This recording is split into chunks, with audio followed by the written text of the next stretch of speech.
Good evening.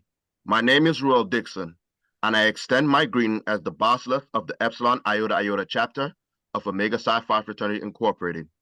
We appreciate your presence at another iteration of our Omega Uplift Series, Voter Activation, Education, and Registration. This series is a special one as Epsilon Iota Iota has collaborated with the First District to make this event a success. Voter activation, education, and registration are key components in strengthening democratic participation and ensuring that citizens are informed, empowered, and prepared to exercise their right to vote. Voter activation involves outreach and mobilization efforts to encourage individuals to participate in the electoral process. Voter education aims to equip voters with critical information about the voting process, candidates, and issues on the ballot. Voter registration is the initial step that allows citizens to become eligible to vote. Together, these efforts foster a more inclusive and participatory democracy by making voting more accessible and meaningful for everyone. I extend my gratitude to the members of our Social Action Committee and our chair, Brother Gigi Martindale, for their commitment in assembling this critical program, ensuring our community remains well-informed. I would also like to acknowledge our immediate past Basileus, Brother Alexander Jones, as it was under his leadership that our chapter developed our Uplift Series in 2020.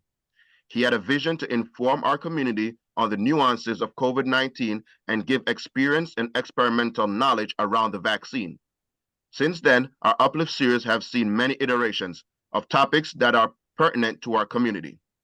Since its founding 112 years ago on the campus of Howard University, Omega Psi Phi Fraternity Incorporated has been guided by its four cardinal principles: manhood, scholarship, perseverance, and uplift. Omega has played and continues to play a vital role in the social and economic growth of our country and enhancing the lives of African Americans. Operating under 12 nationally mandated programs addressing issues in our communities, Epsilon Iota Iota has been a steadfast contributor to the Greater New Haven community for over 34 years. Before we commence, I'd like to share a few reminders.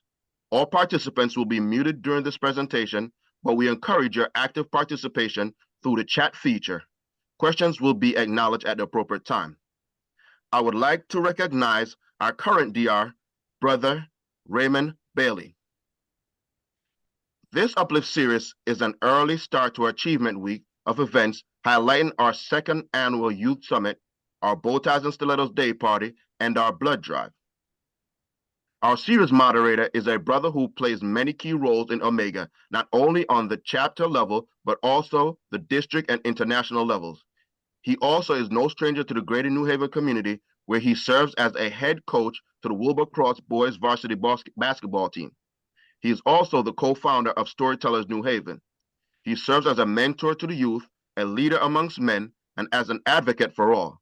We hope you enjoy our program. I will now turn it over to our moderator, Brother Kevin Walton. Thank you, Brother Basileus, and good evening, everyone. Thank you for joining us for this important conversation in our monthly Uplift series, hosted by the Epsilon Iota chapter of Omega Psi Phi Fraternity Incorporated. This month's conversation is a collaboration between the First District of Omega Psi Phi and the Epsilon Iota chapter, and as our Basileus mentioned, is the kickoff to Achievement Week. Tonight's focus is on voter activation, education, and registration, and I am honored to moderate this discussion with our distinguished guest, Dr. David Marion, the 41st Grand Basileus and immediate past Grand Basileus of the Omega Psi Phi Fraternity Incorporated, and of course, our own local activist and hero, attorney Michael Jefferson, the 35th First District Representative of Omega Psi Phi Fraternity, respectfully. And before I turn it over to the panel, I just want to give a little bit of information about who will be speaking with us tonight. Dr. David Marion is the owner of Marion Consulting Services, PLLC, a mental health clinic that specializes in providing individual, group, marital, or couple and family counseling, psychological evaluations, psychiatric evaluations, and employee assistance programs to organizations throughout the state of Mississippi. He has a long bio, and and he can tell you more. I just want to share a couple more things about this brother. Dr. Marion was elected first Vice Grand Boss of Omega Psi Phi during the Grand Conclave in Philadelphia. In this role, he was responsible for the operation of all committees of Omega and the planning and execution of international leadership conference meetings of the fraternity. Dr. Marion was elected the 41st Grand Bosses of Omega Psi Phi in July 2018 at the Grand Conclave in New Orleans. He's the first Mississippian to be elected to an international seat for the fraternity. He is president and chairman of Omega Network for Action, a 501c4, and Dr. Marion has been married to the lovely Dr. Joyce Cole Marion, a licensed clinical psychologist and co-owner of Marion Counseling Services, PLLC, for more than 24 years. He has 3 children, Dr. Felicia Gatherings, a psychiatric nurse practitioner in Columbus, Mississippi, Dr. Chelsea Marion, a physician in Atlanta, and Chloe Martin, a 16-year-old boss of many. And Brother Jefferson, who is no stranger to us, is a graduate of Southern Connecticut State University. He received his master's degree in child welfare from St. Joseph College and his Juris Doctorate from the University of Connecticut School of Law. Mr. Jefferson is a member of the Connecticut and federal bars. He has been a sole practitioner for nearly 25 years. Mr. Jefferson is a longtime community activist and a former radio talk host. He is credited with establishing New Haven's first community-based all-civilian review board as a means of combating police misconduct. Mr. Jefferson, the former chairperson of the State of Connecticut's African American Affairs Commission, he's also a founder of the Kiyama movement. And as I mentioned, he's the 35th First District Representative of Omega Psi Phi Fraternity Incorporated. And with that, I will turn it over to Brother Dr. Marion to start us off tonight. Well, thank you so much. This is an historic time that we're facing. When I left, it's interesting. When I left my office about 10 till to go to my vehicle to get a jacket, and on the way, the security guard said, "Hey, man, what we gonna do to make this thing happen on Tuesday?" It was like the first thing out of his mind. He's standing guard at the door. He said, "We got to make this thing happen." And I think about the people that I run into now that really see a closer election than what they thought they'd be seeing at this time, particularly with the change in candidates that we saw in that July period. And one of the people that is so instrumental in my life, even before the Omega Network for Action was created. And keep in mind that Omega Network for Action is a 501c4, so it can operate in political arenas. It can endorse candidates. It can lobby. It can really hold candidates accountable for what they're doing and support candidates. And so it's one of the reasons why we call it the political arm of Omega. But even before then, Congressman Clyburn, every year when he saw me, he would tell me that this is the most important election of our lifetime. And it just became a common occurrence between us. Anytime we saw each other in election year, he would use that as a reminder. But in August, he said something a little different to me. I saw him at the Congressional Black Caucus Institute in Tunica, Mississippi. And he said, "Doc," I said, "before you say it, I already know. This is the most important election in our lifetime." And he said, "No, I wasn't going to say that." He said, "This is the most consequential election in our lifetime." And I have thought about that for the last couple of months since August, because when you look up the definition of either of those words, you're going to find the other. Yet consequential seems to suggest something just a little bit more. And when I've talked with him after that, what I've come to understand is that this election can have consequences not only for my children, but my grandchildren and possibly my great-grandchildren. And I think that's pretty huge of a decision that's being made this upcoming Tuesday. And so when I've gone around the country talking with brothers and community folks about this election, it's always first and foremost a reminder of how important one vote is. And so in this part of the country where you all are, I'm reminded of Samuel Tilden, the former governor of New York. And in 1876, Samuel Tilden was a presidential candidate. He was a Democratic nominee running for office. He won the popular vote. And at that time, you only needed 185 electoral votes. He got 184. And the person he was running against was Rutherford B. Hayes. And Rutherford B. Hayes had 165 electoral votes. And interestingly, because he did not win the electoral votes, the election was thrown into Congress. Now, I don't know about you, but that sounds quite familiar to what we saw happening in 2021. And Congress decided to create a commission.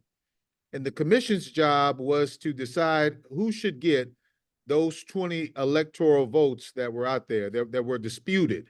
Once again, not all of the states were willing to say that this is the votes that we have, certify the election. And doesn't that sound familiar to the 2020 election? And so there began to be some jockeying, some bargaining to get these 20 votes. And Rutherford B. Hayes was able to get all 20 contested votes. And he did so in the commission. He won the commission by one vote. It was 8-7. And he won by one vote to get the other 20 votes. And as a result of getting the 20 votes, he won the Electoral College by one vote. And it really shows you the importance of one vote when I really tell you the consequences of him winning. The deal that he struck was to end Reconstruction in the southern states and to withdraw federal troops from those southern states. And as a result of that deal, Jim Crow exploded all over the South. And so what I would tell you is that what that tells me in this day is that my vote is important. And I know it's important because I see how much effort folks are trying to make to suppress it. And so our message to get out the vote this time around is that every vote counts. And that's not only for our members, but also for our community.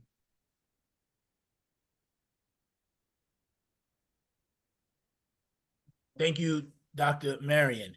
And before I turn it over to Brother Jefferson, I just want to acknowledge in his bio that Brother Jefferson is also a published author with his first novel being Dio Videnci, and it's for sale. And Brother Jefferson's also appointed to the Social Equity Council. The SEC was developed in order to make sure the adult use cannabis program is grown equitably and ensures the funds from the adult use cannabis program are brought back to the communities hit hardest by the war on drugs. And I had the privilege of serving with Brother Jefferson on this commission. And believe me when I tell you that he is fighting for our communities like we know he always does. And Brother Jefferson lives with his wife of 36 years, Mrs. Pamela Augustine. The couple has two sons, Michael II and Malcolm Fidel. So, Brother Jefferson, we'll turn it over to you. Thank you very much, Brother Walton, for those kind words, and good evening to all. I do want to recognize again Brother Dr. Raymond Bailey, who is joining us, and of course, Brother Ruel Dixon, who will be serving as my assistant this evening, who's the Basileus of EII, and of course, Brother Gigi Martindale, the Social Action Chair. So it was a pleasure to be in the company of my good friend, Dr. David Marion, the immediate past Grand Basileus of our illustrious fraternity. Brother Marion and I served on the Supreme Council for 3 out of the 4 years that I was DR, and he always took care of the first district and always lent me a strong hand in helping to advance many of my initiatives on the Supreme Council. He was basically my muscle coming out of the 7th district, which of course is the largest district in our fraternity. So I want to thank him for his longtime support of the first and me personally, and for joining us this evening. And of course, I want to thank all of you in the listening audience for joining us, taking time out of your busy schedule to be part of this very important presentation. Let me skip any remaining formalities and get straight to the point, so to speak. The Kiyama movement was founded in 2005 as a gift to Brother Malcolm X on the 80th anniversary of his birth. And next year, as many of you know, we will celebrate the 100th anniversary of his birth, May 19, 2025. The word Kiyama is the Swahili term for resurrection. It also means Judgment Day. One of our primary initiatives is Black Men Vote Too, and I want to talk about that this evening. Let's go to the link, Brother. Well, we're there. The purpose, it might be a little difficult. The initiative is designed to encourage a greater percentage of African-American males to participate in the electoral process at the local, state, and national levels. The initiative also seeks to encourage potential voters to become more sophisticated in their approach to electoral politics. And I want to focus on a couple of points here. The data shows that Black men vote less than other demographic groups. The Pew Research Center estimate that Black Americans will make up about 14% of the electorate in the November presidential election, this coming election. The data also shows that Black women participation in election is typically about 10 percentage points higher than Black men. So we tasked ourselves with not only encouraging Black males to vote, but we also thought it was important to help individuals to become more sophisticated in their approach to electoral politics. And you'll get a better sense of what I'm talking about during the presentation. So let's go to rule number 1, be an independent thinker. And just so you know, we asked a group of young people who were talented in different fields like dance, poetry, music, writing. We had a makeup artist and drumming, etc., to recite particular rules in their own words, and of course ours, as a means of reaching out to young voters. So let's take a look at this video, Be an Independent Thinker.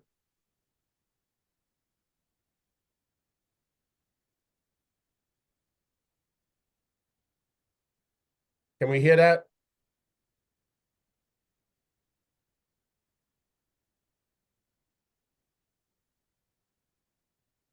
I don't think there's any audio. There's no audio, Brother Dixon.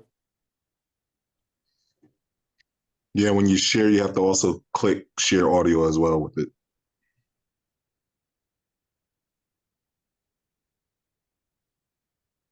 To me, All right, to can you be hear an now? independent thinker is to make choices based on your reasons. Yes. It's to prevent others from influencing you to make a decision they think should be made. Just because someone is popular doesn't mean they deserve to be in power. When thinking independently, it's critical to use logic, research, and common sense. So when we talk about that, and brother, put that screen back up, be an independent voter on To me, to be an independent escape out of that and just Are you here?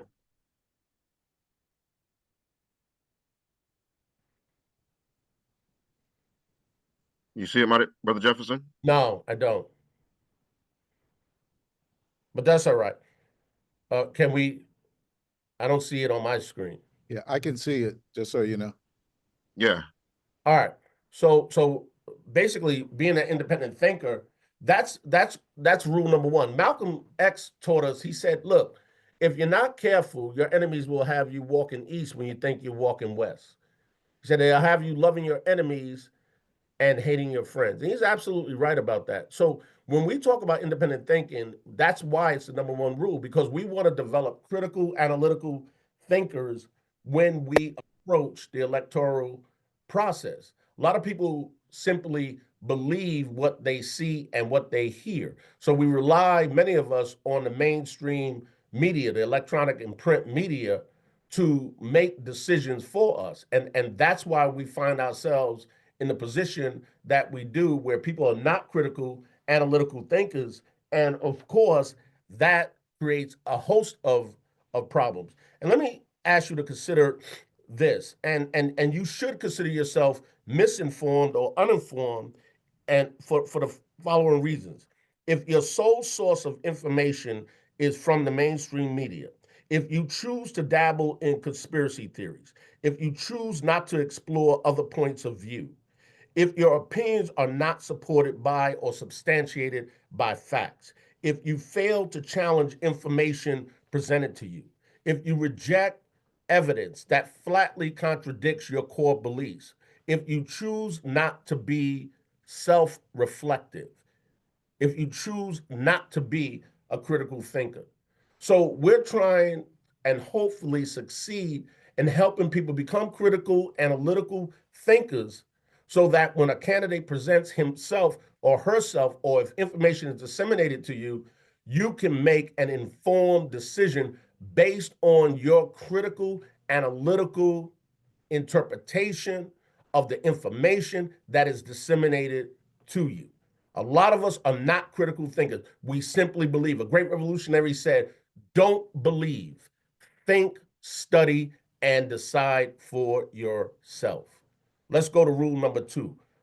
All that glitters isn't gold. Brother Dixon?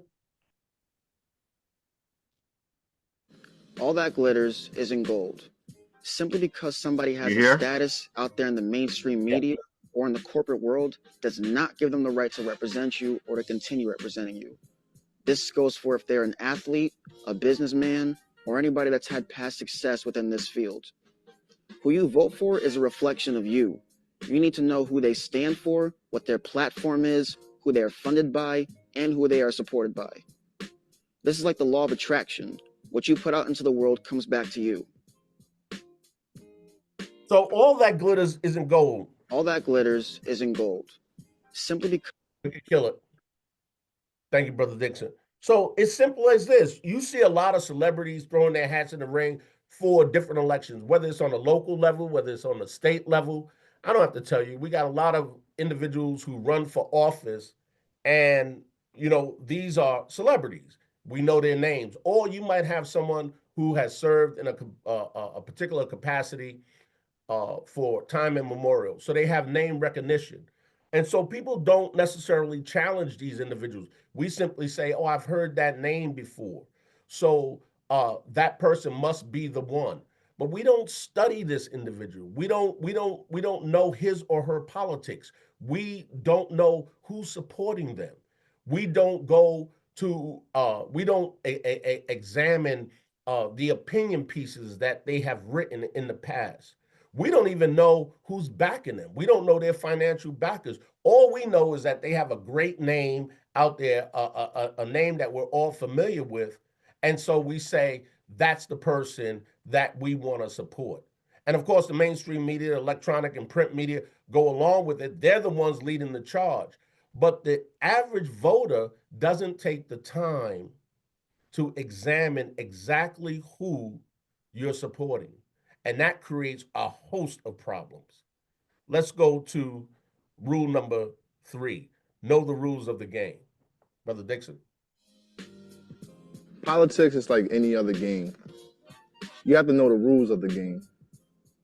Take, for instance, Monopoly, basketball, any other sport. You can play basketball. You can't just go out there and start smacking somebody up and not expect to get a foul call. And if you don't know the rules of the game, you can't play the game. A good friend of mine, many years ago, when we first started getting involved in electoral politics, we were independents, but we knew the rules of the game. So what we would do is right before the Democratic primary, because we live in a city that's primarily Democrat, and we wanted to have a voice in the campaign or in the election, we would know the deadline when we could transfer back into the Democratic Party in order for us to vote in the primary. A lot of folks don't understand the rules of the game. They don't understand. They might be in some states, and every state is different, municipalities are different.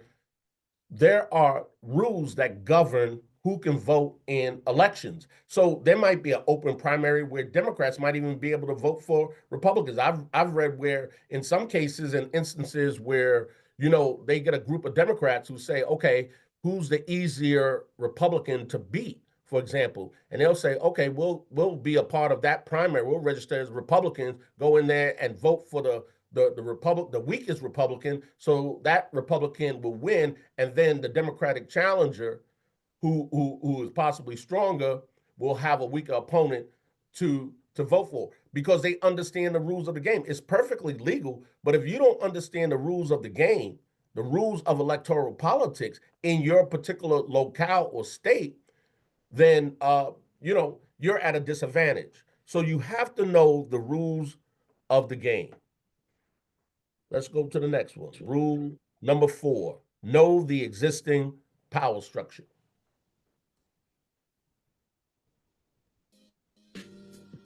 Do you know your state senator?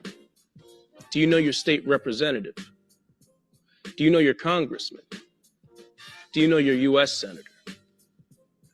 It's important to know who represents you. It's important to know the committees they serve on. Being a sophisticated voter requires you to know the duties of those individuals, not just for yourself, but for the communities they serve. Know the existing power structure. And that's a powerful message, know the existing power structure. Because think about it, sometimes we vote against our own interests, and we vote against individuals who are serving our interests. So when the legislature is in session in Connecticut, I serve as the clerk of the Senate. So my office runs the business of the Connecticut Senate. And so I'm there, and I'm checking the whole thing out. I know exactly who's representing us and who's not. And there are instances in which, and I'm going to use a particular person who I admire. I'm going to use his name because it'll help make my point. Gary Winfield is the state senator for my district, and he serves as the chair of the Judiciary Committee. That's a powerful committee. That's a committee that handles all matters pertaining to criminal justice.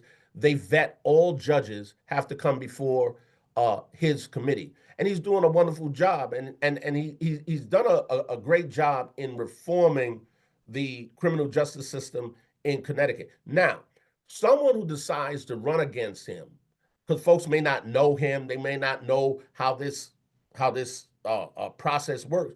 They might put somebody up against him who even might be a Democrat. He's a Democrat, right? So they might put somebody up against him, and folks will go out and support this person without understanding what they're doing. If you support this individual and this individual, Gary Winfield, loses, the person who's elected, even if he's black, whatever the case is, they have to start at the bottom of the food chain in terms of seniority. So we would lose the Judiciary Committee only because someone said, "Oh, that's my man. I like him." The opponent, and now we gave up the Judiciary Committee simply because we did not have knowledge of the existing power structure. We don't understand who runs committees, what committees actually do, who's running those committees, how they're fighting for our interests.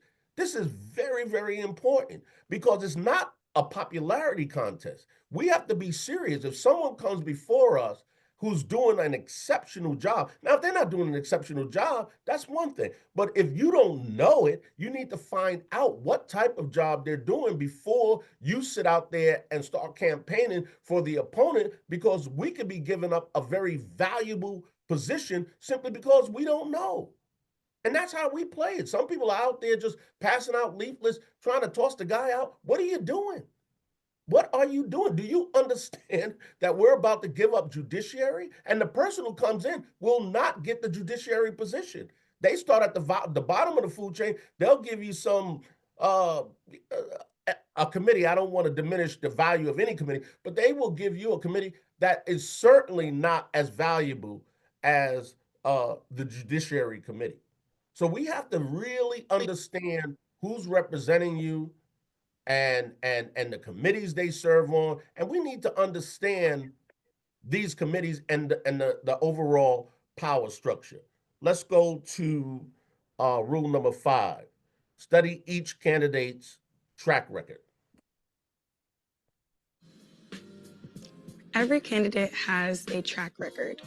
When you're voting, whether it's for a local, state, or national election, do your research. Dig deep into who your candidate is and understand what they've stood for historically and what they stand for currently. Read works that they have written, listen to talks that they have given, see where they've given their money and if they uphold their promises.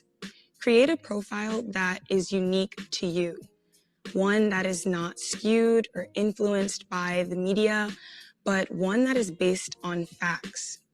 Work to understand your candidate's background and who they are historically to ensure that you are voting for someone that will make your world and your community a better place.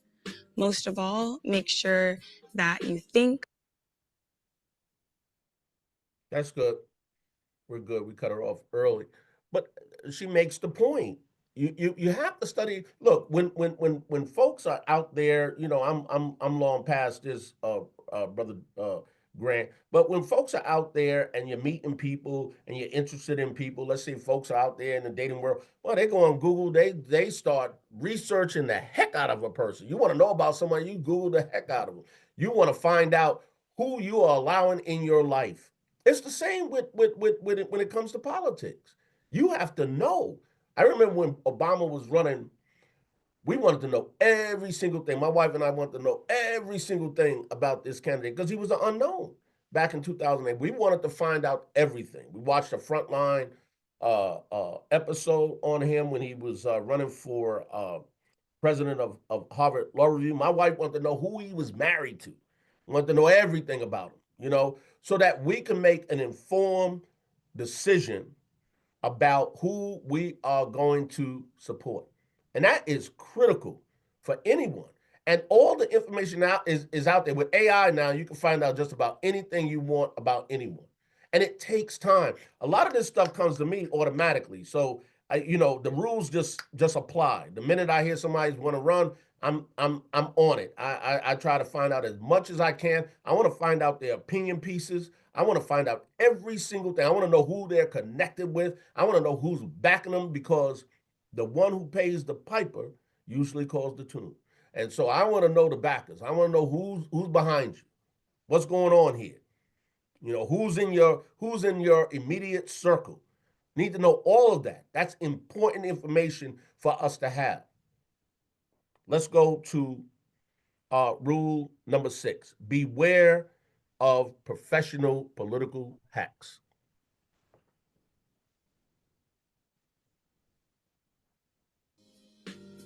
A mercenary is someone who is paid to act on someone else's agenda. They really don't care about the outcome of a given election. They really don't care about our communities.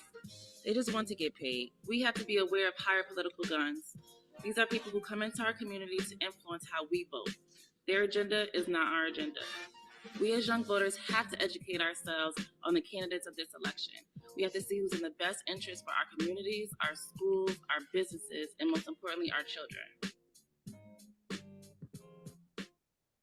Absolutely. You know, you sometimes you get a knock on the door and you answer the door and someone with got a pad in their hand and they say, well, what could I do for you? Well, I'm here, I'm stumping for so and so, right? And you say, really? You say, where do you live? And they might tell you New Jersey, they might tell you Michigan. Like, oh, really? Why are you here? And why are you telling me to vote for this person? You don't even live here. It's not going to even impact you. The election, the turnout of this election is not going to even impact you. But you're here telling me, and you're from another state altogether. Now, I get it, right? You know, on a presidential side, it's a whole different story. But when you talk about local and state elections, you know, if someone's coming to you, you know, from outside the state who really has no interest in the outcome of the election, you have to be leery of those kind of individuals. You got to be aware of professional hacks and how they're getting down. They're being paid. They're mercenaries, basically. It's like an army hiring, you know, somebody who don't even live in the country to fight for an agenda in that country. They don't care. They're just doing it because they're getting paid to do it. So beware of professional political hacks. Let's go to rule number 7. This is a tough one here. Don't be consumed by identity politics.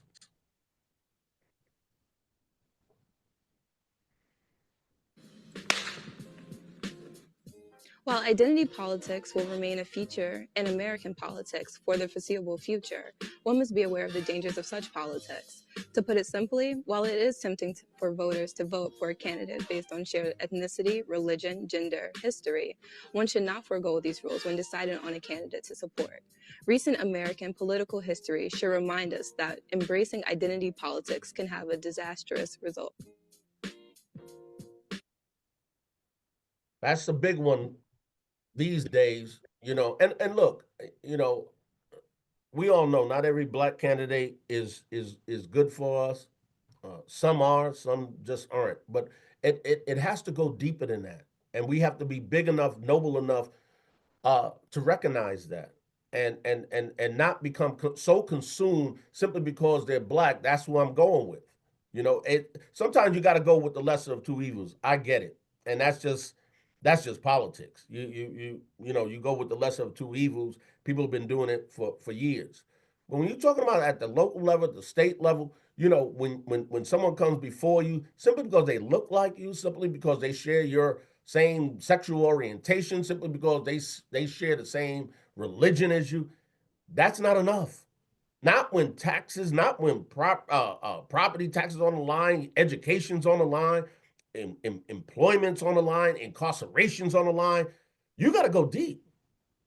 You can't simply say, "Oh, because they look like me, that's who I'm going with." This is where all the other rules come into play, where you vetting folks and you're trying to understand exactly who is the best for you and your community. And identity politics, and so many people buy into it. So many people across this country buy into it, and that's really why we're in the situation we're in today. Because you can't. Well, unlike Brother Marion, we're 501c3, so we can't endorse individuals, but you already know where identity politics have basically taken us in American society. Let's go to the next one. Beware of the candidate with the gift of gab. Now, Ruel, I don't think we have a video for that. So let me just give you because it might be difficult for folks to read. So let me read what the verbiage is on beware of candidates with the gift of gab. A sophisticated voter is not easily seduced by words. That is because a sophisticated voter has done his or her homework as it pertains to a given candidate and or political process. This allows a sophisticated voter to hear the message of the speaker/politician and intelligently separate the theatrics from the critical and important elements, assuming there are any. In the end, the sophisticated voter knows whether the candidate is the real deal or a political hustler out to score points and secure undeserving votes. So you got people who talk that vote right out of your pocket. Right out. They're good. They're just good. They're good with the words. That shouldn't stop you from doing your homework. Let me examine this person. I hear you. I hear what you're saying. You're good. You sound good. But let me go a little deeper and find out again who's bankrolling your campaign. I want to read your opinion pieces, stuff you talked about before. I want to know your previous legislative history.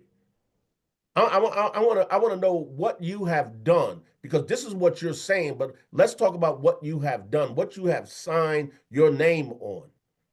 That's critical. It can't simply be, oh, that person. And this is how our people go.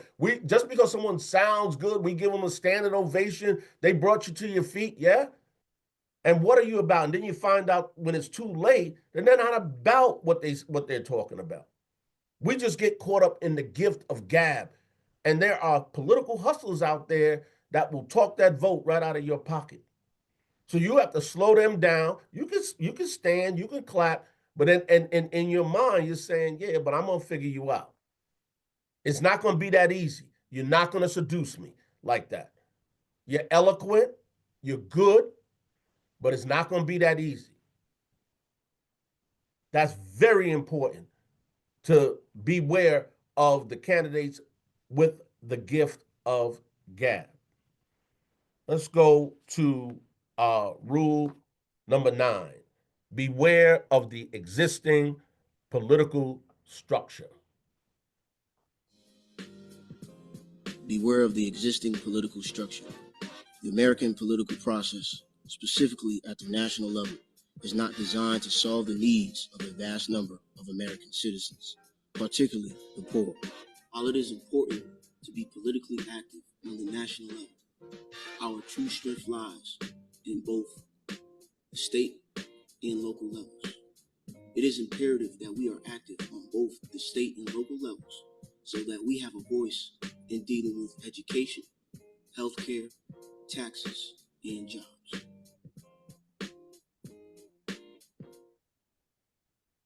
Now we have this election, as Brother Dr. Marion addressed and stated, is very critical.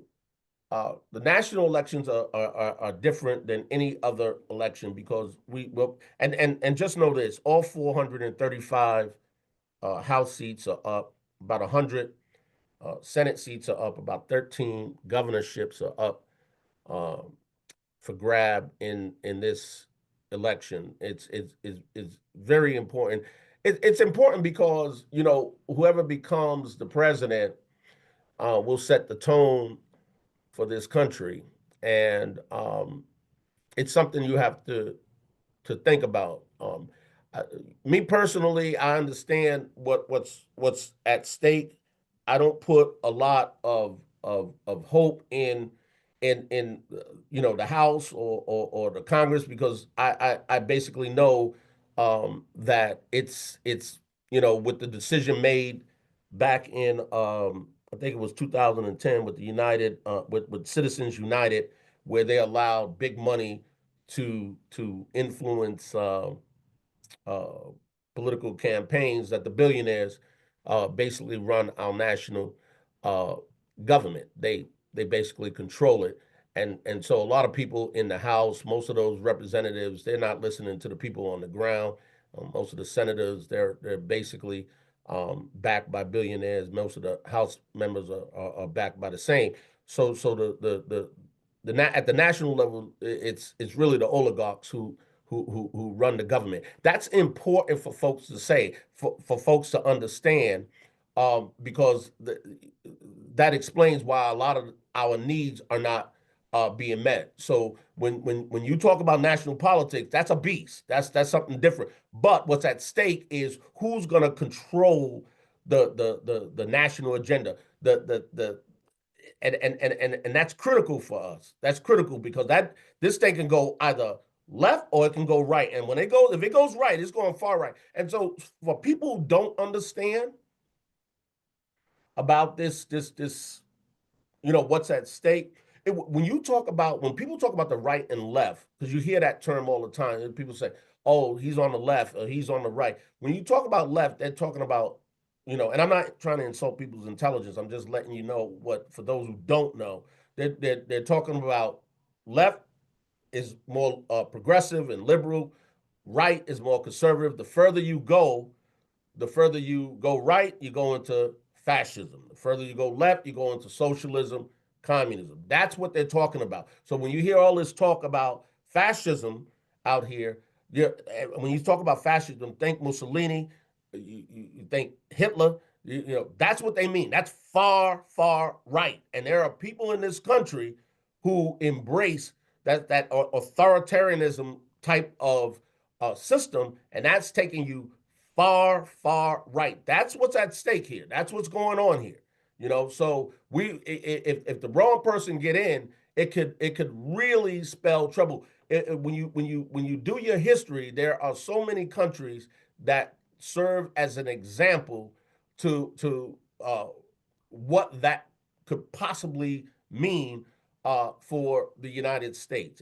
It's not far-fetched. The point I'm making in rule number 9, beware of the existing political structure, is understand how it's built, who it's built for, who's running the show. Just like if someone came to Omega Psi Phi and they say, you know, someone who's unfamiliar with our fraternity and they wanted basically to make a presentation and they wanted to get our support for someone, we send them right to the top, right? If we're talking about the national or international organization, we'll send them to the top. So we say, well, you got to speak to Brother Marion. Brother Marion got to get you on that agenda. I can ask him to get you on the agenda, but it's on him. He sets the agenda. It's the same way in politics.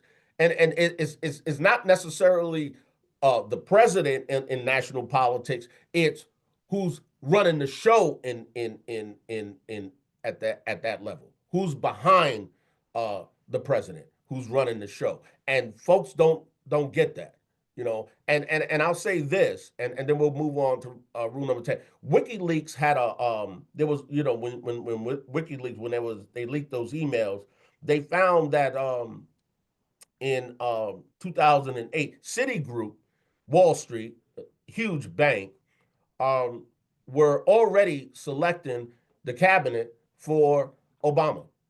They had already selected the cabinet. And this came out through, that's how we know, through WikiLeaks. These were the bankers who were behind it. So when I talk about beware of the existing political structure, it's important to beware of it so that you're not played. You can play in it, but you don't want to be played by it. So you can determine how best I can navigate this so that it works for us. It works for our community. It works for our people. Let's go to the final rule, rule number 10.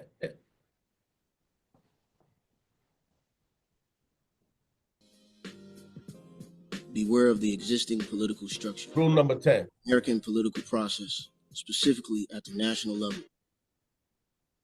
All right. Well, basically, it's be an active participant in the process. And I guess I'm reiterating that point. Regardless of how it's played at the national level, regardless of how it's played at the local level or the state, you have to be an active participant in the process. Look, if you don't vote, someone's going to vote for you. They're going to vote for you. This is why those battleground states that they're fighting over now is so important. It's the electoral college system, so it's basically winner take all for each state. So each state has its own individual election. Some people know that Connecticut's a blue state automatically. That's why the candidates are not visiting Connecticut, and they're not visiting states that are California. And so it's already written.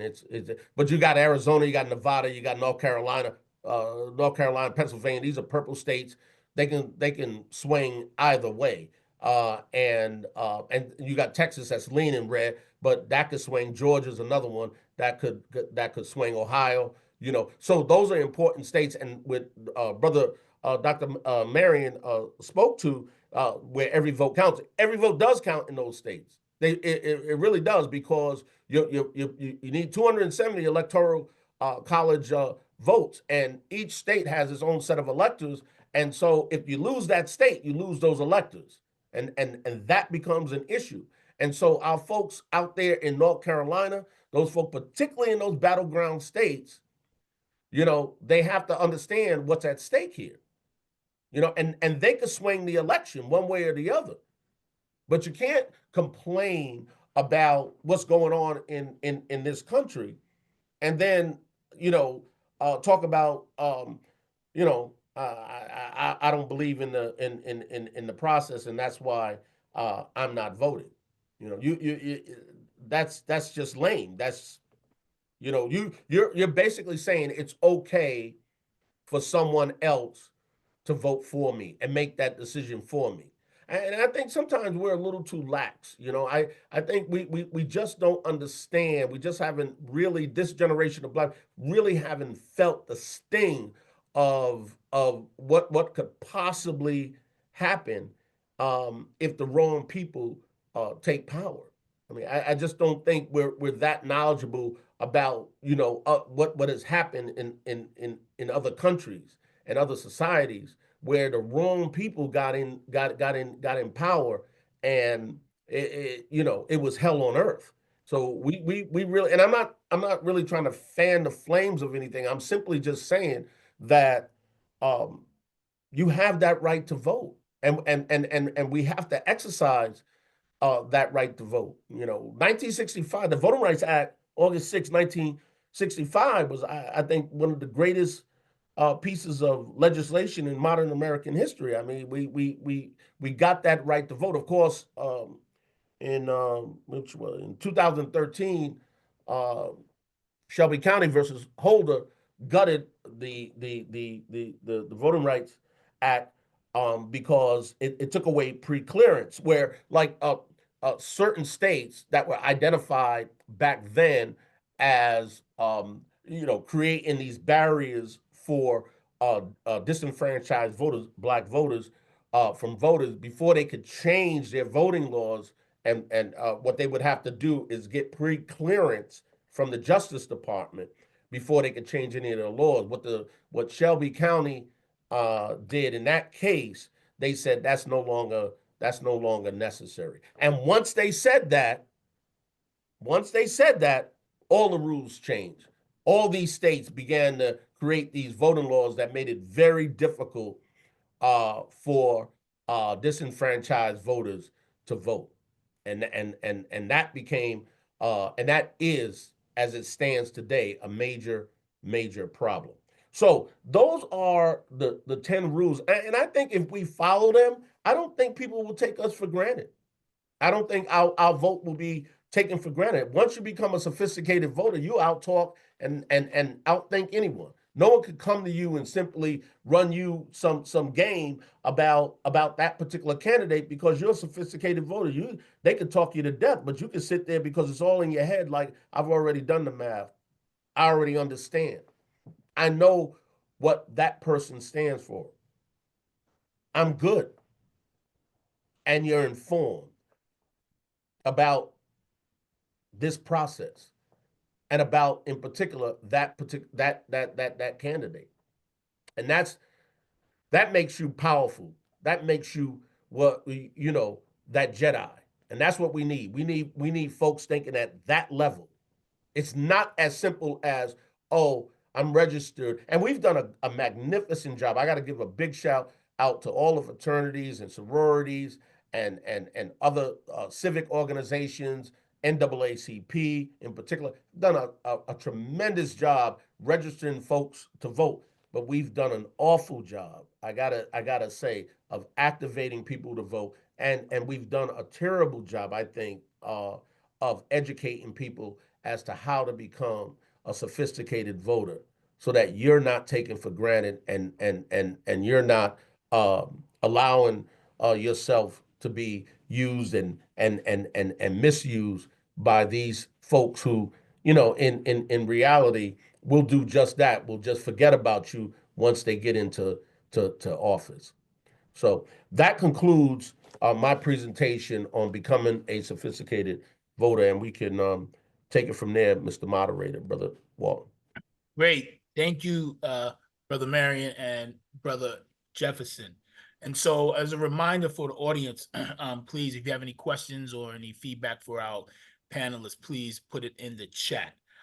So I know we mentioned everything, and I'm glad you all mentioned all three levels of politics, and the importance of voting at all three levels. And I know we always talk about how all politics are local. And with many are calling the most consequential presidential election to date, we will be exploring the intersection of politics in the Black community. So this is for both of our panelists. Can each of you share your perspective on the current political climate in the Black community, and what do you see as the most pressing political issues we're facing? People always talk about the Black agenda, so if you could both speak to that. I'll defer to Brother Marion first. Well, I think I was sitting here debating whether I think that there is a Black agenda. It's interesting you bring that up, because part of the Omega Network for Action is the James E. Clyburn Leadership Institute, where, as Brother Jefferson talked about sophisticated voters, we're trying to have sophisticated folks run for office.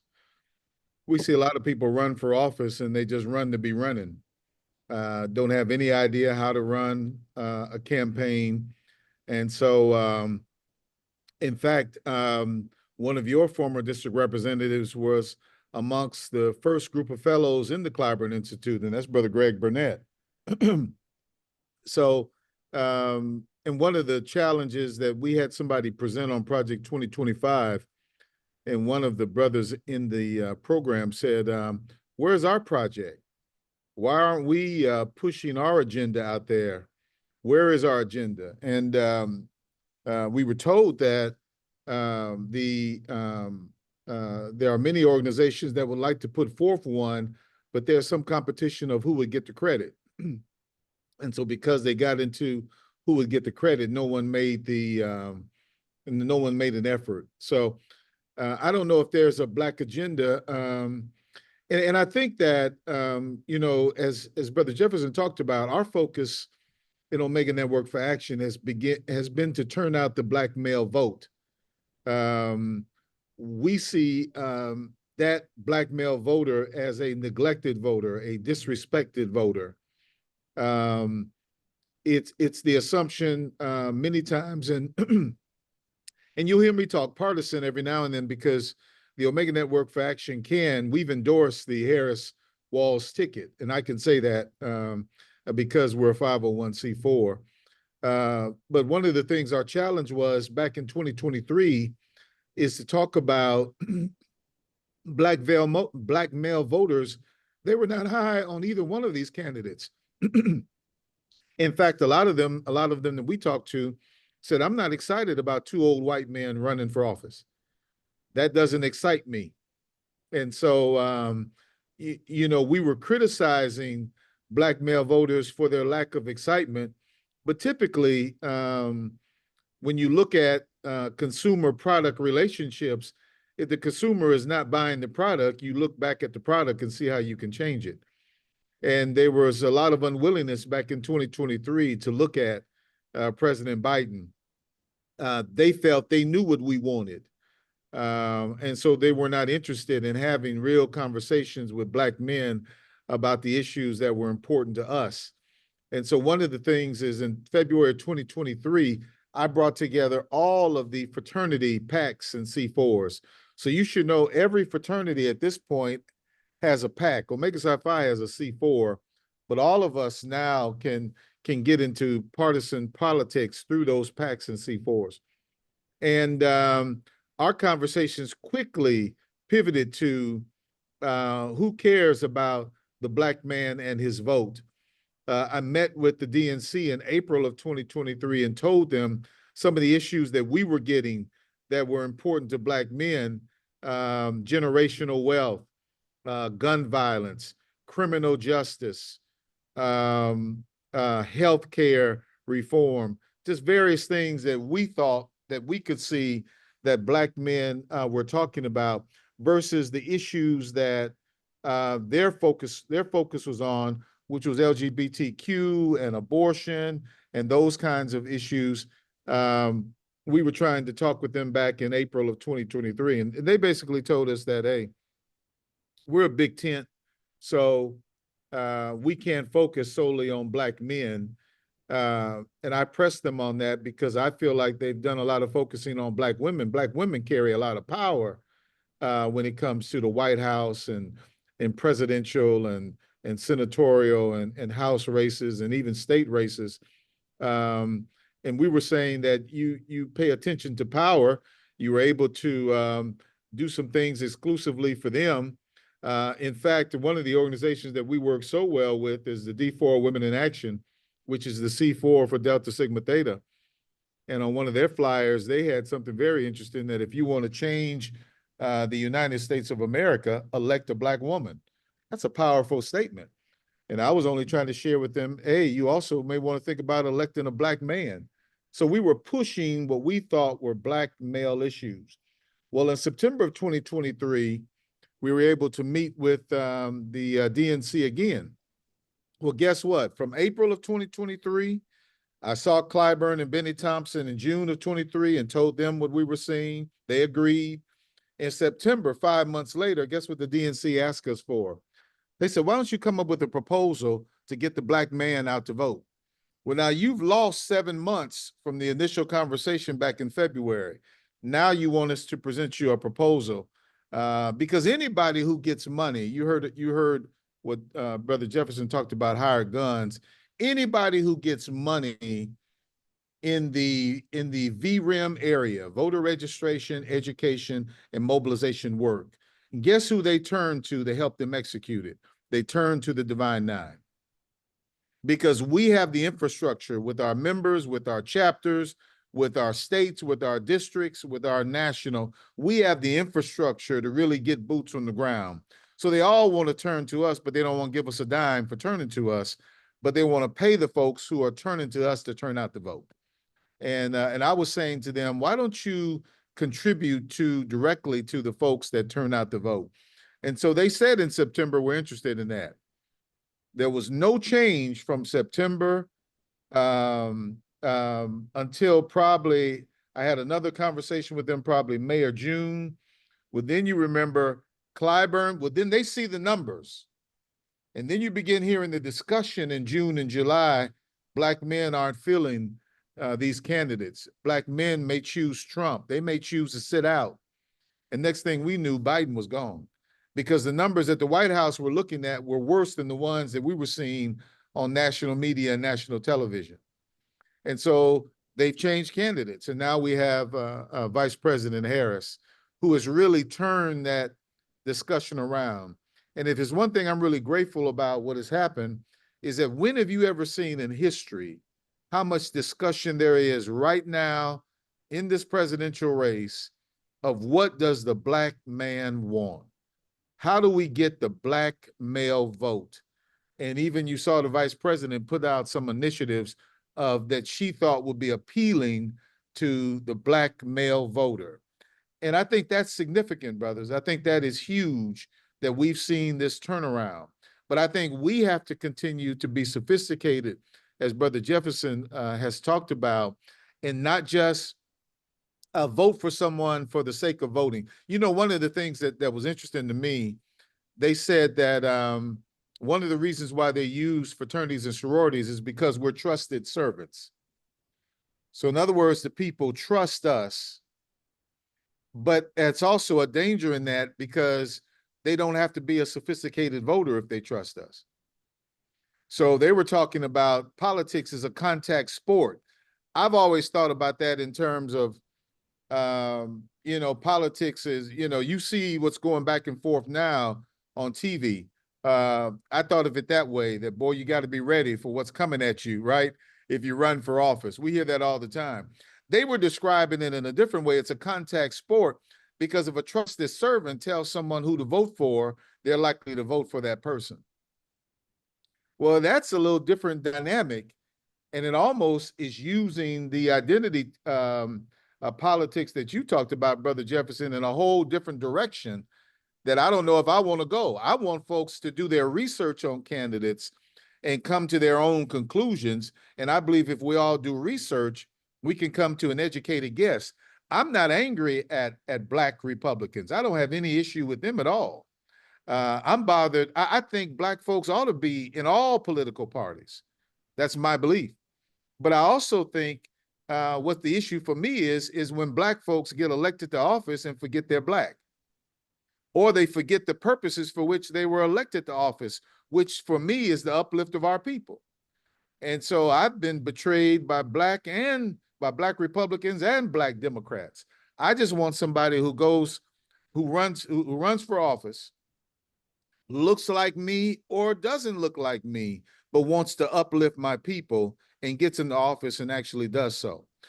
He talked about the importance of these states and these battleground states. And it's very interesting that none of them have a 50-state strategy anymore. Their focus is on these 7 or 8 states that we see. So just like in Connecticut, the candidates don't come there, Brother Jefferson. Guess what? Right. They don't come down here to Mississippi where I am either. Right? They ain't got to come to Mississippi. But it's No. fascinating. If we keep doing the work, all of that can change, because a lot of folks don't know what I'm about to say, and I yield. In the last gubernatorial election in Mississippi, the Republican candidate was running for re-election, Tate Reeves, and he won his re-election, but he won his re-election by 35,000 votes out of 800,000 votes cast. I want you to think about that. That is a very close race, 35,000 votes. Now, the expectation is in November, or this election, they'll have 1.1 or 1.2 million. But you can very well see how that election could have gone a whole different way if we had just got out to vote a little differently. I'll yield. Kevin, you asked a very interesting question. You know, I remember many years ago when, you know, Minister Farrakhan had talked about the Black agenda, and we were, you know, trying to figure out just what that looks like, you know, and some of the issues that the local and state issues are vastly different from the national level. The national level is a beast. I just got to look, oil, the oil industry, Exxon Mobil, those kind of guys, the oil industry, the military industrial complex, you know, and the Christian evangelicals, they control this country at that level. It's really that entrenched. I mean, if you're going to play at that level, you have to have superior organization, and you have to have mountains of money, mountains of money. It takes, you know, $1 billion to become president of the United States. I mean, if you're going to play at that level, and in order to have the agenda you're seeking advanced, you're going to have that kind of capital and that kind of organization to make that happen. And quite frankly, we're just not there yet, because you're up against, you know, a monstrosity at that level. And so this is why, you know, the House of Representatives and the senators, you can bark at them all you want, but they know who butters their bread, and so they'll say to you, "We hear you," but at the end of the day, they're going with the people who will hold them accountable, and who can make or break them. And it's just that simple. That's how they play at that level. We can remove you from office.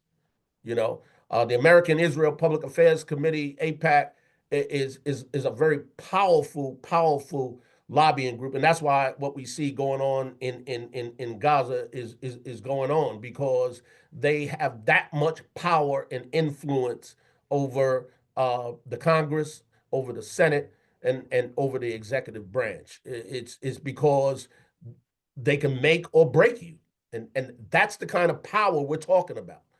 And in order, so when you establish a Black agenda, what you basically have to have, you can have an agenda. You can talk about community violence. You could talk about healthcare, as Brother Marion talked about. You could talk about housing. You could talk about criminal justice. You could talk about employment. You could talk about a whole range of issues. But if you do not have an accountability mechanism, it doesn't matter. It just doesn't matter. Like, if you elect someone, and this is what happens. So, you know, becoming a sophisticated voter is just the first step. It's a very important step. It's a huge step. Once you have that, you have to have collectivity among the group. And as Brother Marion pointed out, we're all, once you become independent thinking, a sophisticated voter, we're all most likely going to arrive at the similar conclusion if we have, you know, if our if we're focused on the same issues confronting our community. No one wants, I've never heard a person say, I want to live in an unsafe community. I never heard a person say, I don't want my child to be educated. You know, that's just not, you know, you just don't hear that, you know, because it's nonsense. It's illogical. Now, if you vote for someone who's addressing these issues, what happens when they don't address the issue? What happens when they say, look, we got other issues that we have to deal with. I got to put yours on the back burner. What does the Black community do then? Other than, complain about the fact that you gave your all to this candidate and this candidate has betrayed you. We have nothing. We can only whine and pout and complain, and we become disillusioned. And that's in part why a lot of Black people, a lot of white people, a lot of voters stay away from the poll, because they've become disillusioned with the political process, because so many promises have been made and promises have been broken. But what people don't understand is that if you don't build an effective accountability mechanism where you spank those who hurt you, then it's all for naught. You have to build that mechanism, and it has to be centered on collectivity. We're so entrenched in individuality. We look for that we have this messianic principle idea going on in our head. We're waiting for that one person. That's not how it gets done. It gets done with a collective effort and combining resources, and folks not willing, to sell out the broader community to advance him or herself. Those are the kind of, you need that sense of nobility, even at the local level. So if we come together and we have sophisticated voters and we're sitting around the table and say, okay, we're going to go with this person as our elected representative for this particular office, you better have, and we better have, an accountability mechanism to make sure that person stays the course. Because a lot of folks simply say, what are they going to do to me? They can't do nothing to me. They can't hurt me. In the next election, I'll just come back and I'll just say the same thing again, give them a reason. And God, and if we have someone who is deemed unacceptable, to them as a candidate, they're going to vote for me anyway. So they take us for granted. So when we talk about a Black agenda, this is the point I'm making. You have to build a mechanism of accountability which allows you to really hold someone's feet to the fire, and they already know it. They already know, if I act up, if I don't play my cards right, I'm not gonna keep this position. I'm gonna be out in that next election cycle, because these people are informed, they're sophisticated voters, they have the money, and they have the organization to hold me accountable, and they'll just find someone else. If anyone in this country right now, if anyone who stands against the state of Israel, the American Israel Public Affairs Committee, AIPAC, will have you out of office instantly. It's not even a question about it. What I'm saying is not controversial. It is absolutely true, and it's real. They have the organization, and they have the financial resources to make it happen. You're out. Because when we say jump, all you do is say how high. And that's how you hold people accountable. And without that accountability mechanism, the Black agenda, having one is immaterial. Yeah, and I think and thank both of you for those responses. And I think, to your point, I believe that's what happened to Brother Jamal Bowman down in New York. That's exactly what happened to Jamal Bowman down in New York. Yeah, he spoke out against the conflict in Middle East, and he was out of there. Found the primary, and he was going. That's happened to others as well. So to your point, so the Black agenda we speak about, we could come up with a myriad of things, but your point there, Brother Jefferson, is the need to be on the same page about how we hold folks accountable. Absolutely. Absolutely. Thank you. Yep. And so it's two things for the Brother Grand, because you spoke about and we spoke about tonight being sophisticated voters. So my question becomes, How do we get people in our communities, Black people, men and women, to become more involved in the democratic process, right? We talk a lot about voter registration and voting, but how do we get more folks to run for office and run campaigns and volunteer for campaigns and run PACs and have media companies? And to that point, and I'll give you the first shot, Brother Grand. And before you answer that question, can you please just tell the audience the difference between a PAC and a C4? So a PAC is more regulated by the federal government.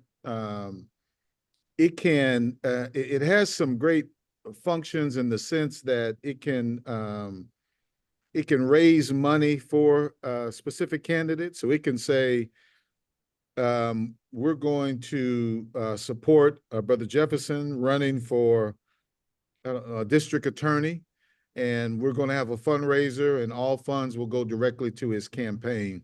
It's probably one of the biggest advantages, but it's highly, highly regulated.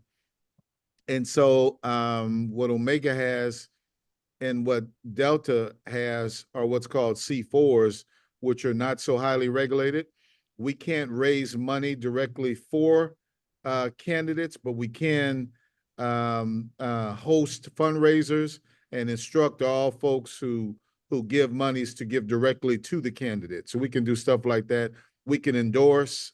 We can hold people accountable, as you heard Brother Jefferson talked about. We can lobby. A great example would be, say, for example, if the fraternity said one of the main issues, if the Grand Basileus said one of the main issues that we want to talk about this year is gun violence. And so I want to instruct all of the social action committees to focus their efforts to bring awareness to our community about gun violence. And so then the social action committees go to work through their chapters and start bringing an awareness about gun violence. But see, that's the wonderful thing about the fraternity that we've done for over a century, is that we can advocate like that on any issue. But the problem is then we can't really hold anybody accountable, because what the C4 then comes in and will do is say, okay, if the Grand Basileus and the fraternity, their big interest is gun violence, and this are the specifics of what that looks like, then we will only support candidates who will make certain that they are in support of those particular policies and recommendations. And that's kind of the difference. We'll endorse those candidates who do so. And then we will articulate to the communities and to our members, this is the position of this particular candidate, and this is why Omega Network for Action is saying we should support them. And then we can also do a report card on that candidate when they come back around asking for our vote. Well, you remember you elected them on the issue of gun violence? Let us tell you what they did or did not do on gun violence. That's how we all can kind of work together. And that gives you a little glimpse of what's different between a PAC and a C4. And I think with the other question you ask about how do we get Black folks more involved with running for office, be it local, state, or national, working on for different organizations that are interested in participating in partisan politics. I think it starts with education. I was sitting here thinking that I wish as a teenager that I had heard Brother Jefferson's presentation. Because what we've seen, at least what I've seen in this country, is that there's little talk about civics now in high school. And no one told me about a sophisticated, how to be a sophisticated voter growing up. My parents said to me that there are going to be two white men running for office. And one's the devil and the other one is Satan. And just hold your breath and choose one and move on. And typically that turned into vote Democrat no matter what, and you won't go wrong. Well, then if you get a little sophistication about yourself, as Brother Jefferson talked about, then you realize some of the Democratic candidates that I voted for weren't for me. They weren't from my community. So I think it's truly about education. It's about, why is your vote so important to them? Why did they think they could put out something called Project 2025 and it not turn this election on its head, and the Democratic presidential candidate just start soaring in the polls? Why did they think they could do that and get away with that? And so I would suggest, when you do some education, then you find out that, this didn't mean anything to me back when I was younger, but I was always told that there's going to be a phenomenon that happens in 2050 that can really change the dynamic of this country. And the phenomenon was called majority minority. And what that simply meant is that in 2050, this is what I was told back in my 20s. In 2050, the minorities in this country will become the majority, and the majority white folks become the minority. Well, then when you learn that, then folks who are interested in retaining power have to figure out ways to suppress the vote of that growing minority in this country. And so that's what you've seen, all the different tricks, because now that 2050 has been reduced to sometime between 2041 and 2046. Well, guess what, folks? 2041 is 17 years from now. So folks have been operating behind the scenes with an effort to try to keep power and to put things in place so that they can retain power now through this particular time, because they know what's coming. But if we're not sophisticated, we can find ourselves, or we can see the minorities become the majority, and then we see other folks still ruling over us. And so when you look at this Project 2025, what's fascinating to me, we've heard a lot of talk about it, but we haven't talked about one crucial fact that I think is crucial about Project 2025. And that is, this is a conservative agenda that can be enacted through a presidential order. So what their interest is, we're not running this through Congress. We're not running this through the legislature. So when you hear them talk about all the particulars about Project 2025 that they were bold enough to put out there to the world, none of that has to go up for a vote. The idea is the president can just write it in, and it becomes law, or it becomes the order of the day.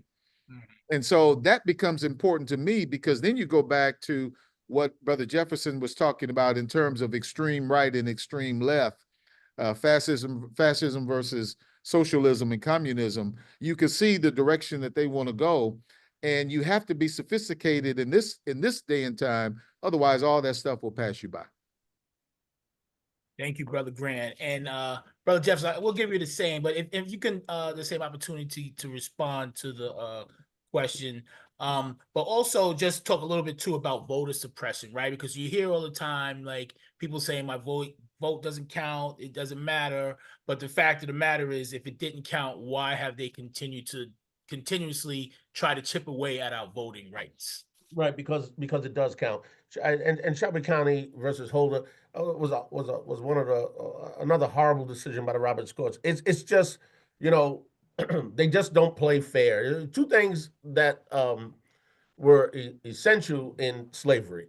You couldn't teach the slave, how to read or write, and quite frankly, right after slavery, and you keep the former slave disenfranchised. And this is why the 1965 Voting Rights Act was so very important, because it removed so many of the barriers. I just got to say this, Brother Walton, that, folks have become so disillusioned because we have been lied to by these politicians at the national, local, and state level for so many years. This neoliberal agenda that's been pushed upon us in the last 15, 20 years since Reagan, and every president is guilty of pushing this agenda of privatization, deregulation, austerity, which has crippled the working class in this country, moving jobs overseas. It's become a financialized economy where the product is debt, and keeping as many people in debt as you possibly can. And that's the society that we live in. And people are not stupid. They recognize what's going on. They may not be able to articulate it to the degree that you might want to hear them discuss it, but they understand what's going on in this country. The rich has gotten richer, and the poor has gotten poorer, and people have become disillusioned. We have to inspire people. We have to give people that sense of hope. And I'm not talking about that fake sense of hope, but real hope. And I think we have to begin to believe in the effort of the collective. I just don't think we grasp that to the degree that we should.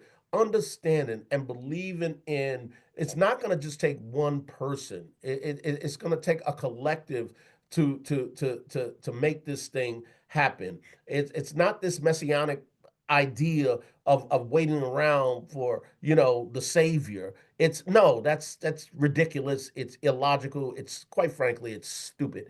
What we need to do is formulate the collective, and we have to have victories, and we have to make take these steps. One of the things we have to do is deal with the chaos in our community. We cannot advance ourselves in the midst of chaos.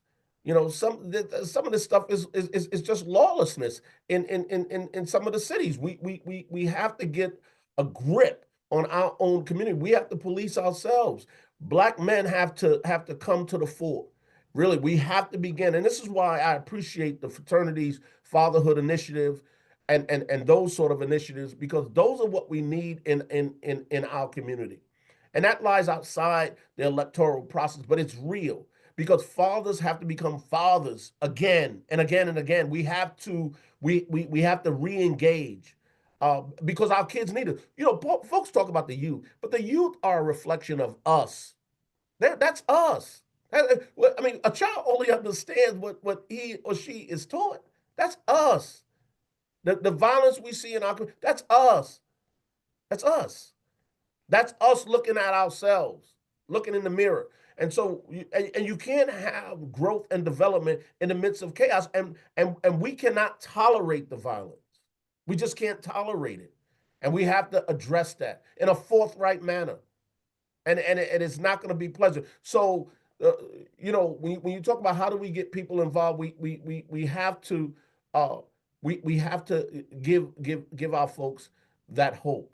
And those who are smart enough and who are conscious enough, have to play a significant role in putting that jigsaw puzzle of sorts together. And I know we're running out of time. And that's what it's going to require. It's going to require Omega Psi Phi stepping up our game, quite frankly. Well, and I'm going to yield, because I know the program is supposed to go to 7:30. So yeah, thank you. Yeah, and you're absolutely right. And I think, and I knew we weren't going to have enough time given the panelists that we had, and given this important time. And so I will ask both of you to leave. And Mike and Brother Jefferson, you started to talk about it. And the question is going to be, what can Omega do to help us become more sophisticated? But before I say that, and before I give you both the opportunity to do that, I just want to say two things. Number one, the Kiyama movement is so important for our community. It's one of those things that we hope can continue to spread. And people don't know about the Kiyama movement, please do some research. And then Brother Marion, Brother Grant, we just want to let you know that you started that phenomenal program, Brother, You're on My Mind, and it's given Black men the opportunity to be vulnerable and to really focus on their mental health. And because of you, we have a robust program in the chapter, and we were part of Achievement Week. We will be doing a Brother on You're on My Mind program. So thank you for that. And with that, I just want to give both of you opportunity again to address what can Omega do to help activate folks and become more sophisticated voters, and including ourselves, right? Right. And Kev, thank you. And thank you for moderating this powerful presentation. let's be absolutely clear about this. Omega Psi Phi, and I just received my 40-year pin, and I'm so proud of that. It was a great moment down there at the Clave, and just being among so many brothers who received their respective pin for the years of service to Omega. Let's know this, that Omega Psi Phi is the greatest black male organization in the world. There is no black male organization in the entire world like Omega Psi Phi. That's just no. We have the organization. We have the intellect. We have everything it takes uh, to have a fundamental and powerful impact. We're everywhere. We're everywhere, and we're doing great things around this country and throughout the world. And it's going to take Omega Psi Phi. It's going to take the other fraternities, and it's going to take the other civic organizations, black male organizations, to do the same thing. We have to step up our game, though. We have to become more serious about the situation that we're facing. I mean, we're living in the nuclear age. We're living in the nuclear age. I mean, these are dangerous, dangerous times, and what we have to do is be better. I mean, I think that's the call, is for us to challenge ourselves individually to be better, and to spread the gospel of Omega to our communities. That whole notion of brotherhood to our community, and continue to advance those initiatives that, and you already mentioned it, Kev, a couple of those initiatives that we hold dear. We have to bring them to the fore in our community. I think we can make a difference, but in the interest of time, I'll yield and turn it to Brother Grant. Well, I want to say too, I want to thank the moderator and thank this district for putting this on.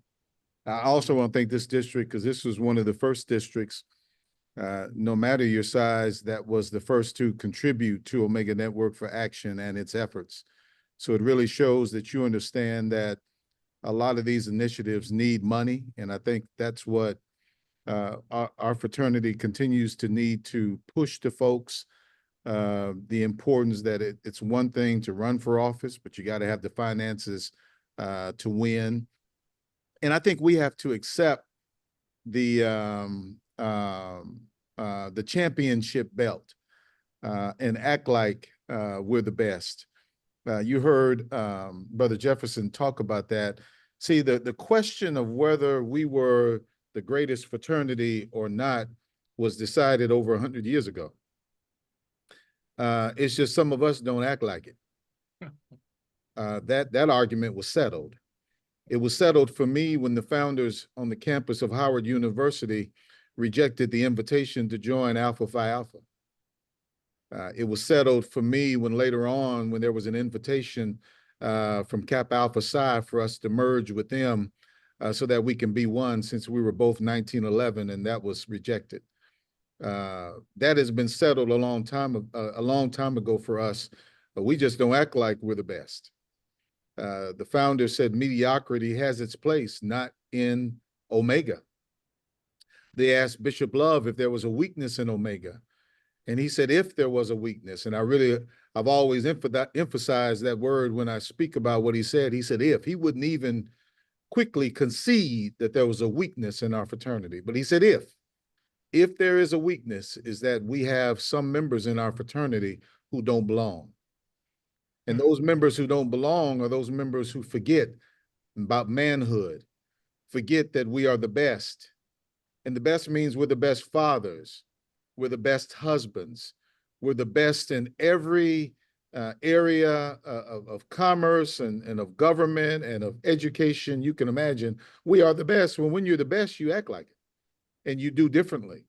And so I think we need to accept the mantle fully of who we are, and then we'll see a change in our membership. You remember when I was Grand Basileus, the concept was next level. and we were doing next level in everything that we did. But what was also important to me, because I've been in the mental health for 32 years, that this is where the Brother You're on My Mind program came from, is that we have to be best level spiritually, mentally, and physically. Because it's fascinating to me, the one thing, I don't care what airline I ride on, when the comments come to us as we're buckling up, they tell us if that face mask drop, put the face mask on yourself before you help somebody else. And in Omega, we got to put the face mask on us first and get our breathing together, and we can help the world. But let's take care of us first, educate others, and we can see a change in this country we never imagined. Thank you. Absolutely, absolutely. Thank you. And I imagine the rejection sounded a little like, hell no. All right. So listen, it's been a privilege to be in conversation with the both of you. And just want to thank you, Brother Grand and Brother DR, for your invaluable insights and perspectives. It's clear that we have both challenges and opportunities ahead. And I hope this conversation inspires us all to stay engaged and proactive. Thank you to everyone who joined us tonight, and thank you for being patient as we ran over. But when you have such power in community, we just can't let it stop. So thank you for those who stayed on. And remember, your vote is your voice. So let's make it heard. And right now, I want to turn it over to our bosses, Brother Ruel Dixon, to bring us home.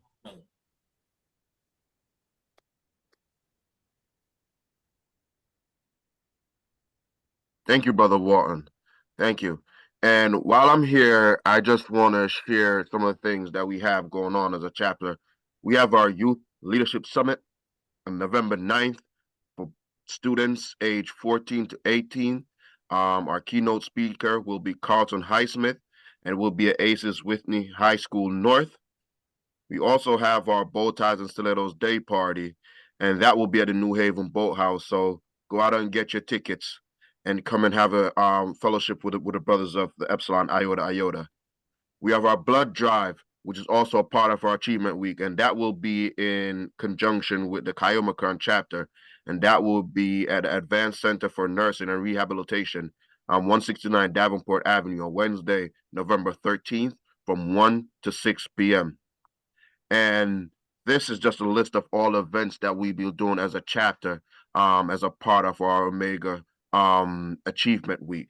But go ahead and click on the link and go to newhavenqs.org to see these and all the other events that we have slated as a chapter. And with that, I'll pass it over back to our chair for the Special Action Committee, Brother Gigi Martindale. Thanks, Brother Basileus. So once again, I want to thank Brother Dr. Marion for this presentation. I want to thank my great friend, Brother Jefferson, for his participation.